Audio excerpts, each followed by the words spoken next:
കടം വേണോ? ലോകോത്തര ബ്രാൻഡുകളുടെ എല്ലാ മൊബൈൽ ഫോണുകളും smart T V, smart watch, headset തുടങ്ങിയ എല്ലാ ഗാഡ്ജറ്റുകളും തവണ വ്യവസ്ഥയിൽ സ്വന്തമാക്കൂ. ജ്യോതി മൊബൈൽസ്, ഏരൂർ. ഞാൻ ഇതിലാണ് ഈ കട്ടിങ്ങിലൂടെ കയറിക്കുന്നത്. അതാണ് ആ പള്ളിയെല്ലാം ചാഞ്ഞു കിടക്കുന്നത്. ഇതിലಲ್ಲಿ പിടിച്ചാൽ കയറിയത് ഇവിടെ മരം വന്ന് പോത്തൻ്റെ കൂടെ. പിന്നെ ഇതിൽ തന്നെ പോത്ത് പോയി. ഇതിനകത്തൂടെയാണ് കൊമ്പ് കയറിയത്. കൊമ്പ് കയറ്റിയെടുത്താണ് എടുത്ത് തൂക്കിയടിച്ചത്. അതായത് മൊത്തം പോയത് പൊളിഞ്ഞു പോയി. കംപ്ലീറ്റ് പോയി. പോത്ത് തൂക്കിയടിച്ചത് ഇതിനകത്ത് ഇങ്ങനെ കുത്തി എടുത്ത് തൂക്കി അടിച്ചു. കുളത്തൂപ്പുഴ നെടുവന്നൂർക്കടവ് സ്വദേശി രാജീവിന് നേരെയാണ് ഞായറാഴ്ച രാവിലെ കാട്ടുപോത്ത് ആക്രമണം ഉണ്ടായത്. നെടുവന്നൂർക്കടവ് പൂമ്പാറ പാതയിൽ വെച്ച് രാവിലെ 6 മണിയോടെയായിരുന്നു സംഭവം. സ്കൂട്ടറിൽ ജോലിക്ക് പോകുന്നതിനായി എത്തിയ രാജീവ് പാതയിൽ നിൽക്കുന്ന കാട്ടുപോത്തിനെ കണ്ട് വാഹനം നിർത്തി. ഇത് ശ്രദ്ധയിൽപ്പെട്ട കാട്ടുപോത്ത് രാജീവിന് നേരെ പാഞ്ഞെടുക്കുകയായിരുന്നു. സ്കൂട്ടർ ഉപേക്ഷിച്ച രാജീവ് സമീപത്തെ കട്ടിങ്ങിലേക്ക് ചാടുകയും വേഗം പ്രധാന പാതയിലേക്ക് കയറുകയുമായിരുന്നു. പാഞ്ഞെടുത്ത കാട്ടുപോത്ത് പക്ഷേ സ്കൂട്ടർ തകർത്തു. പിന്നീട് പാതയിലൂടെ ഓടി മാറുകയുമായിരുന്നു. തലനാരിഴയ്ക്കാണ് താൻ രക്ഷപ്പെട്ടതെന്ന് രാജീവ് പറയുന്നു. ഞാൻ വെളുപ്പിനെ വണ്ടിയും കൊണ്ട് വരായിരുന്നു. 5:45 അവിടെ നിന്ന് വന്നതും പോത്ത് കൊണ്ട് അവിടെ നിൽക്കുന്നു. ഞാൻ പോത്തിനെ കണ്ടുകൊണ്ട് വണ്ടി ഇവിടെ പെട്ടെന്ന് നിർത്തി പറഞ്ഞാൽ വെച്ച് പോത്ത് അവിടെ നിന്ന് ഓടി എൻ്റെ അടുത്ത് വന്ന് വണ്ടി എടുത്ത് തൂക്കി റോട്ടി അടിച്ച് എൻ്റെ കൂടെ പറ്റി.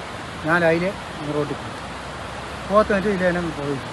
അതേസമയം പ്രദേശത്ത് രൂക്ഷമായ വന്യമൃഗശല്യം ചെറുക്കാൻ ആവശ്യമായ നടപടികൾ സ്വീകരിക്കാത്തതിനെതിരെ വലിയ പ്രതിഷേധമാണ് ഉയരുന്നത്. 1 മാസം മുമ്പാണ് ഇവിടെ കടുവയെ ജീവനോടെയും പിന്നീട് ചത്ത നിലയിലും കണ്ടെത്തിയത്. കാട്ടാന, കാട്ടുപന്നി, കടുവ, കാട്ടുപോത്ത് വലിയ രീതിയിലുള്ള ശല്യമാണ് പ്രദേശത്തുള്ളത്. വന്യമൃഗശല്യം ചെറുക്കാൻ പ്രഖ്യാപിച്ച പദ്ധതികളെല്ലാം ഇഴഞ്ഞു നീങ്ങുകയാണ്.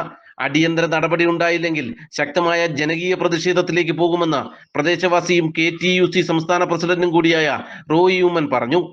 ഈ പ്രദേശത്ത് ഇപ്പോൾ കുറേ കാലങ്ങളായി വന്യമൃഗശല്യം വളരെ രൂക്ഷമായിരിക്കുകയാണ്.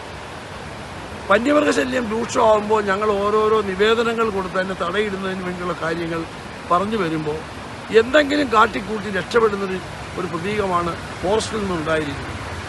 ഇപ്പോൾ ത്രിതല പഞ്ചായത്തുകൾ ഈ ശല്യം സഹിക്കാൻ വയ്യാതെ നമ്മൾ 98 ലക്ഷം രൂപ മുടക്കി സോളാർ ഫെൻസിങ്ങും ഹാങ്ങിങ് ഫെൻസിങ്ങും ഇട്ടു.